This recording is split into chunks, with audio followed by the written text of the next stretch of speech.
As-tu déjà eu une mauvaise journée? Imagine devoir affronter un animal qui pèse plus qu'une voiture et qui court plus vite qu'un sprinter olympique. Alors que la plupart d'entre nous s'inquiètent des embouteillages et des délais, les Amérindiens devaient faire face à des problèmes qui pouvaient littéralement les aplatir comme des crêpes. Leur solution? Eh bien, ils ont trouvé des moyens incroyables pour rester en vie. Essayer de distancer un bison est une recette pour le désastre.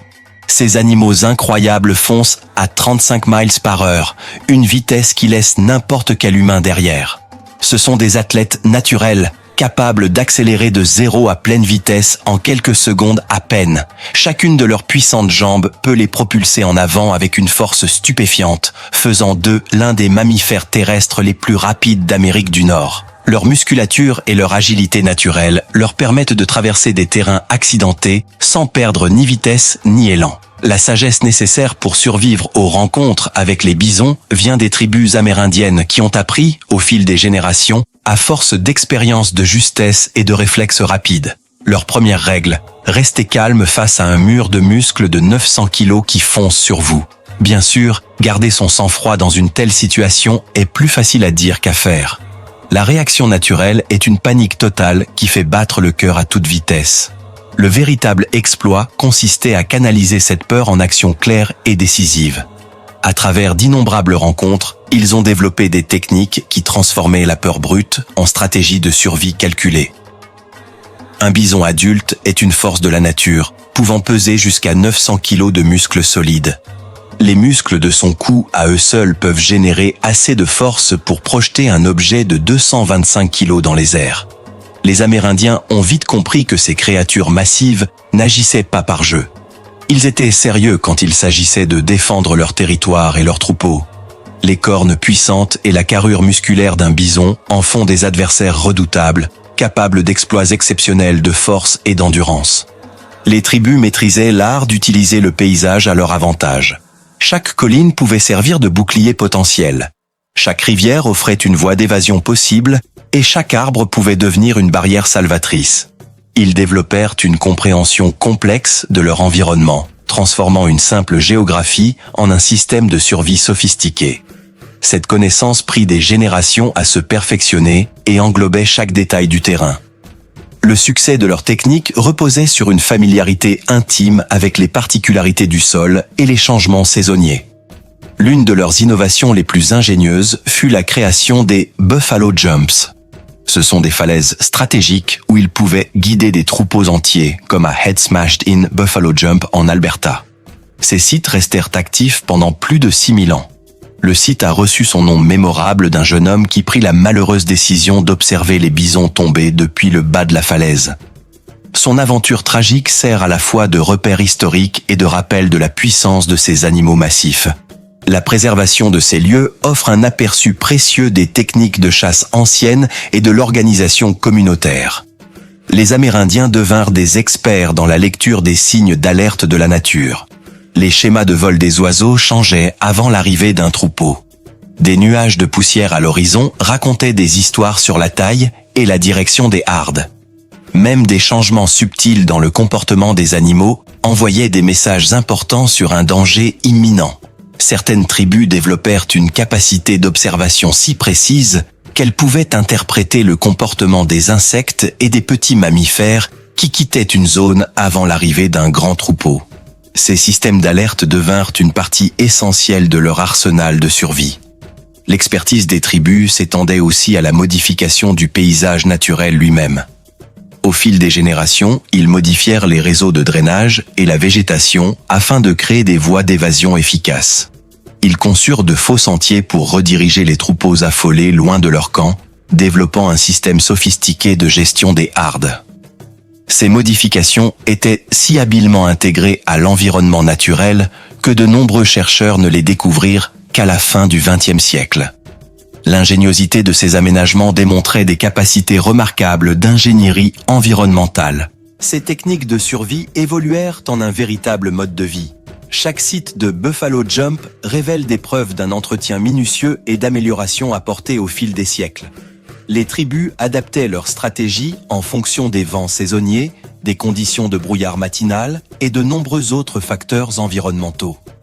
Ces lieux n'étaient pas simplement des endroits pratiques. Ils représentaient des systèmes soigneusement conçus qui témoignaient des débuts de l'ingénierie environnementale en Amérique du Nord. Les sites nécessitaient un entretien régulier et des mises à jour pour rester efficaces, preuve d'une profonde compréhension de la gestion des ressources à long terme. Il y a quelques mois, je n'avais aucune idée de ce qu'était une bague de santé jusqu'à ce que ma fiancée m'en offre une. Et je dois dire que je suis choqué que ce produit ne soit pas plus connu et utilisé. Elle suit mon niveau de stress. Et ce que j'ai découvert, c'est que certains compléments alimentaires faisaient grimper mon score de stress, tandis que d'autres l'aidaient à diminuer. J'ai ajusté quelques petites choses en fonction de ça. Et honnêtement, je me sens rajeuni de 10 ans. Ma femme l'utilise surtout pour suivre ses cycles menstruels, et elle est obsédée par son score de qualité de sommeil. J'ai remarqué qu'ils proposent actuellement une réduction limitée de 69%, mais je ne sais pas combien de temps cela va durer. En ce moment, elle ne coûte que 60 $. Et c'est clair, c'est le meilleur rapport qualité-prix, alors que d'autres bagues de santé sont vendues autour de 350 $ avec moins de fonctions. Ils ont réussi à fixer un prix aussi bas parce qu'ils ont éliminé les intermédiaires comme Amazon, Walmart, etc., qui font grimper le prix et prennent une grosse marge, obligeant ainsi le client à payer 3 à 5 fois plus. Si tu es devant la télé, tu peux la découvrir par toi-même en mettant la vidéo sur pause et en scannant le QR code avec l'appareil photo de ton téléphone ou en cliquant sur le premier lien dans la description de cette vidéo. La survie quotidienne reposait souvent sur la compréhension de signes subtils et sur la prise de décisions intelligentes. Les Amérindiens développèrent une conscience aiguë de leur environnement, remarquant les moindres détails du paysage. Ils pouvaient identifier les zones dangereuses potentielles et les refuges sûrs grâce à une observation attentive et un savoir transmis de génération en génération. Ce lien profond avec l'environnement allait bien au-delà de la simple survie. Il reflétait une compréhension profonde de la vie en harmonie avec le monde naturel. La sagesse accumulée de générations créa une riche tapisserie de connaissances de survie. Leurs techniques se révélèrent si efficaces qu'elles continuent d'influencer la gestion moderne de la faune. Les experts actuels étudient ces méthodes anciennes afin de mieux comprendre le comportement des troupeaux et de développer des stratégies de conservation améliorées. Ces pratiques traditionnelles démontrent le savoir sophistiqué que nos ancêtres ont acquis grâce à une observation minutieuse et à une expérience pratique. La pertinence durable de ces techniques témoigne de leur efficacité fondamentale et de leur sagesse. Mais chaque jour n'impliquait pas de rencontres dramatiques au bord des falaises. Parfois, survivre signifiait quelque chose de bien plus subtil. Les Amérindiens découvrirent une vérité extraordinaire. L'immobilité absolue pouvait sauver une vie. Cette découverte révolutionna les techniques de survie dans les grandes plaines et sauva d'innombrables vies à travers l'histoire. En 1912, le chercheur William Temple Hornaday documenta un fait particulier à propos de ces créatures massives. Elles souffrent d'une terrible perception de la profondeur et d'une mémoire étonnamment faible. Un bison en charge, malgré sa puissance redoutable, perdait souvent sa cible si elle disparaissait de son champ de vision direct pendant seulement 3 secondes.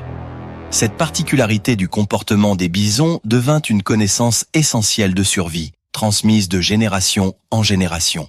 Mais les tribus comprenaient une vérité cruciale au sujet de cette technique. Parfois, être invisible ne suffisait pas. Lorsque la terre commençait à trembler et que l'horizon se remplissait de bisons en charge, il fallait plus que l'immobilité pour survivre. Un plan de secours pouvait faire la différence entre la vie et la mort, surtout face à des troupeaux imprévisibles. Aussi efficace que fut la technique de l'immobilité, elle nécessitait des compétences supplémentaires lors des rencontres avec des bisons à cheval. Les Amérindiens découvrirent que les chevaux apportaient à la fois des avantages et de nouveaux défis. L'instinct naturel d'un cheval de fuir face au bison pouvait sauver la vie de son cavalier. Mais un cheval non entraîné pouvait paniquer au mauvais moment et causer un désastre. Cela mena à des méthodes d'entraînement spécialisées où les chevaux apprenaient à rester calmes face à l'odeur et au son des bisons. Les cavaliers experts développèrent des techniques utilisant les mouvements de leur monture pour amplifier l'effet d'immobilité. En ralentissant progressivement l'allure de leur cheval jusqu'à un arrêt naturel, Ils pouvaient obtenir le même effet d'invisibilité en étant à cheval. Cela exigeait une maîtrise exceptionnelle de l'art équestre, la capacité de contrôler la respiration du cheval et de maintenir un équilibre parfait sans mouvement brusque susceptible d'attirer l'attention des bisons. Mais même les praticiens les plus habiles de l'immobilité savaient une vérité essentielle. Parfois, être invisible ne suffisait pas. Lorsque le sol tremblait et que l'horizon se remplissait de bisons en charge, il fallait autre chose. Faire face seul à un troupeau de bisons signifiait une mort certaine. Les tribus amérindiennes comprenaient cette vérité fondamentale et développèrent des systèmes sophistiqués de survie collective qui transformaient toute leur communauté en un réseau de défense coordonné. Leur système fonctionnait si bien que même les plus solitaires des chasseurs devaient admettre que le travail d'équipe valait mieux que de finir comme spectacle de petit déjeuner pour bisons. Dans les années 1800, George Catlin vécut parmi diverses tribus et documenta leurs méthodes pour gérer les troupeaux en panique. Le niveau d'organisation révélé par ces systèmes montrait une pensée stratégique profonde. Chaque membre avait des responsabilités précises, depuis les éclaireurs de l'horizon jusqu'aux coordinateurs d'itinéraires. Ces rôles créaient un système protecteur qui assurait la sécurité de communautés entières à travers d'innombrables rencontres.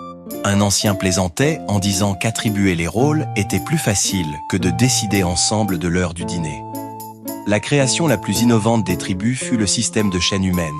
Lorsque le danger approchait, les gens se déployaient sur leur territoire selon un schéma calculé. Chacun restait à portée de voix d'au moins 2 autres. Ce réseau de communication vivant transmettait les avertissements avec une rapidité remarquable. Une seule alerte pouvait parcourir 3 km en moins de 3 minutes. Des experts du son confirmèrent plus tard que ces appels portaient exceptionnellement loin à travers la prairie ouverte, grâce aux propriétés acoustiques uniques du paysage. Le système fonctionnait si efficacement que les jeunes guerriers se plaignèrent souvent que les anciens l'utilisaient pour les rappeler aux corvées. Le système d'alerte utilisait des appels distincts pour des situations spécifiques. Des cris courts et secs signalaient l'approche d'un troupeau. De longs hurlements ondulants avertissaient de taureaux agressifs. 3 appels rapides indiquaient des routes de passage sûres à travers les zones dangereuses. Chaque son transmettait une information vitale pouvant sauver des vies en situation de crise. Les tribus avaient même un appel spécial qui signifiait « Les adolescents essaient encore de frimer ». Apparemment, certaines choses ne changent jamais. La formation à ce système commençait dès la petite enfance. À 5 ans, les enfants maîtrisaient au moins 10 appels d'avertissement différents. Des séances d'entraînement quotidiennes intégraient naturellement ces compétences à la vie communautaire. Un ancien se rappelait comment les plus jeunes transformaient les séances en jeux élaborés, poursuivant souvent leurs exercices bien après la fin de l'entraînement. Le véritable défi n'était pas d'enseigner les signaux, mais de maintenir des moments de silence dans le camp, surtout à l'heure de la sieste des plus petits. Chaque tribu désignait des « lecteurs de bisons », spécialisés qui consacraient leur vie à l'étude du comportement des bisons. Ces experts pouvaient anticiper les mouvements des troupeaux en observant de subtils changements chez seulement quelques individus. Leurs observations révélèrent que les bisons communiquaient à travers un système complexe de mouvements de tête et de positions corporelles. Cette connaissance offrait un temps d'alerte vital à la communauté. Le rôle de lecteur de bisons était très respecté, bien que certains plaisantaient en disant que c'était le seul métier où parler tout seul en public était considéré comme une compétence professionnelle. La coordination démontrée lors des réponses aux crises révélait une précision remarquable. Les éclaireurs occupaient des positions prédéterminées lorsque des menaces apparaissaient. Les coureurs suivaient des itinéraires établis en fonction des mouvements du troupeau. Les enfants rejoignaient sans hésitation les points sûrs désignés. Les archives historiques documentent des tribus coordonnant plus de 100 personnes simultanément lors de situations dangereuses, se déplaçant en parfaite synchronisation pour éviter la catastrophe. Le spectacle aurait impressionné n'importe quel organisateur moderne essayant de coordonner une réception de mariage. Des études des années 1970 ont mis en évidence l'efficacité extraordinaire de ces systèmes de défense communautaire. Une tribu documentée a maintenu 0 mort, causée par des ruées de bisons sur 3 générations. Cet exploit témoigne de leur méthode de survie sophistiquée.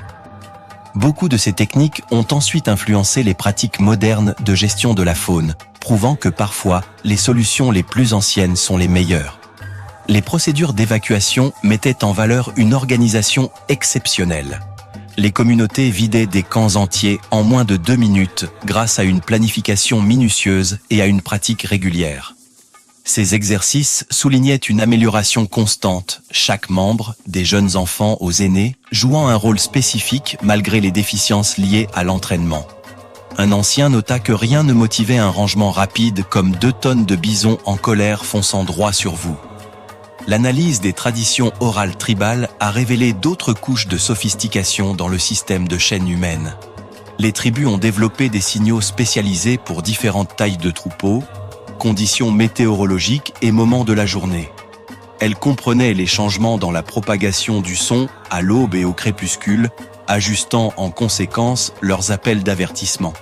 Cette adaptabilité assurait une communication fiable dans toutes les conditions, même si certains jeunes auraient tenté d'utiliser le système pour coordonner des collations secrètes à minuit. Ces rassemblements servaient à plusieurs fins au-delà de la formation à la sécurité. Les tribus partageaient des observations sur les comportements des bisons, les routes de migration saisonnières et les méthodes d'évacuation efficaces. Chaque communauté apportait des connaissances uniques tirées de ses expériences et de son territoire spécifique. L'échange annuel de savoir créait une bibliothèque toujours croissante de techniques de survie, enrichie par le récit occasionnel d'une évasion légendaire de l'arrière-arrière-grand-père de quelqu'un, qui devenait plus impressionnante à chaque transmission. Mais parfois, même la communauté la mieux organisée ne pouvait rien faire. Quand le nuage de poussière à l'horizon était trop proche, quand les appels d'avertissement arrivaient trop tard, quand courir n'était pas une option et que le groupe se retrouvait dispersé, les tribus avaient encore un dernier atout dans leur manche. Les Amérindiens se tournaient vers une tactique de survie inattendue, se réfugier sous terre. Le réseau naturel de terriers de la prairie fournissait des abris d'urgence lors des rencontres les plus dangereuses avec les bisons, transformant le sol lui-même en refuge salvateur. Cette stratégie souterraine a sauvé d'innombrables vies au fil de l'histoire. Bien qu'elle exigeât à la fois du courage et une réflexion rapide pour être exécutée correctement, les blaireaux devinrent des héros improbables de la survie dans les prairies. Ces fouisseurs territoriaux créaient des terriers extensifs atteignant jusqu'à 9 mètres de long et 3 mètres de profondeur. Leurs anciennes demeures devinrent des bunkers naturels pour des fuites rapides. Même si les précédents occupants ne laissaient guère de notes de bienvenue, ces créatures ingénieuses avaient, sans le savoir, conçu des abris d'urgence parfaits à travers les plaines. Leur instinct de construction de tanières s'alignait parfaitement avec les besoins humains de survie. La profondeur et la solidité des terriers de blaireaux les rendaient particulièrement précieux comme abris d'urgence. Le réseau souterrain devint une partie essentielle des systèmes de sécurité tribaux. Chaque communauté entretenait des cartes mentales détaillées de chaque terrier utilisable sur son territoire. Des études menées dans les années 1960 sur les régions de prairies ont révélé une densité impressionnante de ces abris naturels, jusqu'à 50 trous de fuite cartographiés par mile carré. Les tribus transformèrent la prairie en un réseau stratégique de sortie de secours. Les jeunes apprenaient à connaître ces emplacements dès leur formation essentielle à la survie, souvent à partir de l'âge de 6 ans. Trouver un abri disponible lors d'une urgence nécessitait à la fois chance et habileté. Une inspection rapide pouvait révéler des colocataires indésirables, allant d'un blaireau grincheux à un serpent à sonnette surpris. Un ancien transmit l'histoire d'un jeune guerrier qui sauta l'étape de l'inspection et passa un après-midi inconfortablement proche d'une famille de chiens de prairie. Il s'en sortit indemne, mais sa dignité mit plusieurs semaines à se rétablir. L'expérience mena à la création de protocoles spécifiques de vérification des terriers, devenus une pratique standard. Tous les trous ne qualifiaient pas comme refuge sûr. Les meilleurs bunkers naturels présentaient des caractéristiques spécifiques. De larges entrées pour un accès rapide, des tunnels courbés pour se protéger des débris et une profondeur suffisante pour supporter le poids des troupeaux en fuite. La structure du sol autour de ces terriers pouvait supporter une pression remarquable. Un tunnel bien formé pouvait supporter le poids de 50 bisons adultes courant au-dessus, soit environ 40 tonnes de force. Cette solidité incroyable venait de l'architecture naturelle des terriers et de la composition du sol de prairie. Les opérations donnaient lieu au développement de points de rencontre spécifiques et de protocoles de regroupement après le danger. Parfois pourtant, quand chaque terrier était occupé et chaque route de fuite bloquée, les tribus devaient faire face à une vérité inconfortable. On ne peut pas toujours fuir le danger. Les moments les plus périlleux survenaient lorsque les guerriers amérindiens devaient affronter des bisons lancés à pleine vitesse avec pour seules armes leur courage brut et leurs outils. Ces rencontres exigeaient un timing à la fraction de seconde, des nerfs d'acier et des outils spécialisés, transformant des situations presque impossibles en situations simplement terrifiantes. Comme le disait un ancien, il n'y a rien de tel que de fixer 2 tonnes de bisons en colère pour remettre en question vos choix de carrière. Les lances utilisées lors de ces affrontements présentaient une ingénierie sophistiquée qui a sauvé d'innombrables vies. Des découvertes des années 1950 ont révélé des pointes de lance à motifs incurvés uniques, capables de dévier suffisamment les bisons lancés pour éviter la catastrophe. Chaque arme subissait des tests et des perfectionnements approfondis, quoique pas toujours volontairement. Le processus d'essai donna probablement naissance aux premières excuses créatives de l'histoire pour échapper au travail. Un ancien partagea le récit d'un guerrier particulièrement déterminé qui décida d'expérimenter différentes longueurs de lance. Sa recherche commença avec une lance de 1,80 m qui fonctionna parfaitement jusqu'au jour où elle ne fonctionna plus. Une version de 2,40 m se révéla trop encombrante dans le feu de l'action, entraînant surtout le guerrier à s'emmêler comme un pêcheur maladroit. Il finit par conclure que 2,10 m était la longueur idéale, bien que ses compagnons suggérassent que la meilleure recherche serait peut-être d'apprendre à éviter les bisons tout court. Ils le nommèrent le plus dévoué à trouver de nouvelles façons de presque mourir. Les boucliers faisaient preuve d'un savoir-faire tout aussi impressionnant. Construits à partir de peaux épaisses de bisons tendus sur des cadres en bois, ces outils défensifs pouvaient résister à la force incroyable d'un coup de taureau lancé. Des tests récents sur des répliques de boucliers ont révélé leur capacité à absorber plus de 900 kg de force, de quoi sauver la vie d'un guerrier lors d'un moment critique. Un ancien fit toutefois remarquer que si vous aviez besoin de tester la solidité de votre bouclier, c'est probablement que vous aviez déjà pris plusieurs mauvaises décisions dans votre vie. Les techniques défensives d'urgence nécessitaient une approche totalement différente de la chasse traditionnelle. Les guerriers découvrirent que des tirs stratégiques près du flanc d'un bison pouvaient effrayer l'animal et le pousser à changer de direction sans lui causer de blessures. Cette méthode exigeait une précision parfaite sous une pression extrême, ce qui donnait lieu à des séances d'entraînement intenses que les jeunes guerriers n'oubliaient jamais, surtout parce que leurs instructeurs avaient un talent particulier pour rendre l'échec mémorable. Les outils défensifs les plus innovants fonctionnaient davantage en troublant qu'en affrontant directement le bison. Des hochets spéciaux, fabriqués à partir de calebasses séchées et remplis de petites pierres, produisaient des sons capables de désorienter les animaux approchants. Les fréquences générées par ces hochets déclenchaient une réaction dans l'ouïe des bisons, qui les poussait souvent à dévier de leur trajectoire initiale. Les jeunes guerriers apprenaient rapidement que s'exercer avec ces hochets près des zones de repos des anciens était une manière rapide de se voir attribuer des tâches nettement moins agréables. L'entraînement à ces affrontements exigeait à la fois dévouement et créativité. Les guerriers développaient des routines spécifiques pour dégainer rapidement et adopter des postures défensives. Les armes elles-mêmes racontaient souvent leur propre histoire. Des lances marquées d'entailles enregistraient les déviations réussies de bisons lancés à pleine vitesse. Un spécimen remarquable découvert dans le Wyoming portait 12 de ces marques, chacune représentant un moment où l'habileté, le courage et probablement une prière fervente s'étaient parfaitement combinés. L'évolution de ces armes révélait des générations de perfectionnement. Les modèles de lances plus récents intégraient des poids soigneusement équilibrés et des poignées spécialisées, taillées pour s'adapter à chaque guerrier. Chaque arme devenait un outil personnel, adapté à la taille, à la force et au style de combat de son propriétaire.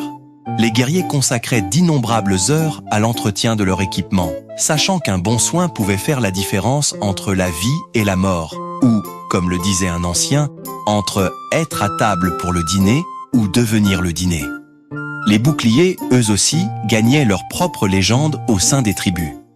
Une histoire mémorable racontait celle d'un bouclier qui avait résisté à un impact direct d'un bison mâle. Si le bouclier devint célèbre dans toute la tribu, son propriétaire insista toujours sur le fait que le véritable miracle avait été de ne pas avoir besoin d'un pantalon neuf après l'incident.